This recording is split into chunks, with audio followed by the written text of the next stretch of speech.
बावनकुळेंनी राहुल गांधी यांच्यावर हल्लाबोल केलाय। पुतळा दुर्घटनेवरून मोदींवर केलेल्या टीकेला प्रत्युत्तर दिलंय। छत्रपती शिवाजी महाराज यांच्याबद्दलचं त्यांचं बेगडी प्रेम दिसलं असं बावनकुळेंनी। कमलनाथांच्या काळात पुतळा हटवला, त्याचं उत्तर द्यावं। डिस्कव्हरी ऑफ इंडियातील उल्लेखाबाबत का बोलले नाहीत?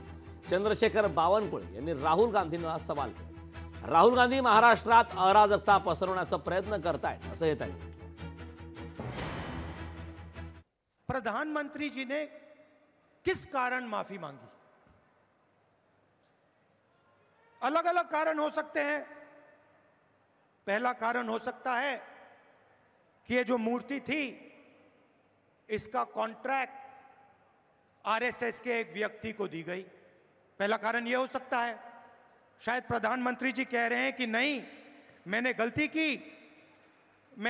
की, मुझे ये कॉन्ट्रैक्ट आरएसएस के व्यक्ति को नहीं देनी थी, ये मुझे कॉन्ट्रैक्ट मेरिट पे देना था। शायद वो गलती हो सकती है। राहुल गांधींनी महाराष्ट्रात येऊन पुन्हा तोंडाच्या वाफा फेकल्या,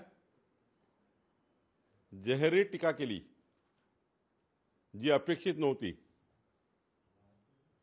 कमलनाथ यांनी मुख्यमंत्री असताना मध्य प्रदेशमध्ये छिंदवाडा या शहरामध्ये छत्रपती शिवरायांचा पुतळा हा जेसीपीने तोडून टाकला, जेसीपी लावून तोडला।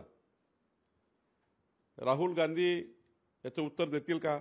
छत्रपती शिवरायांच्या बद्दलचं बेगडी प्रेम हे यांचं यापूर्वी दिसलं आहे। लोकशाही मराठी ऐका, पहा, जागरूक रहा।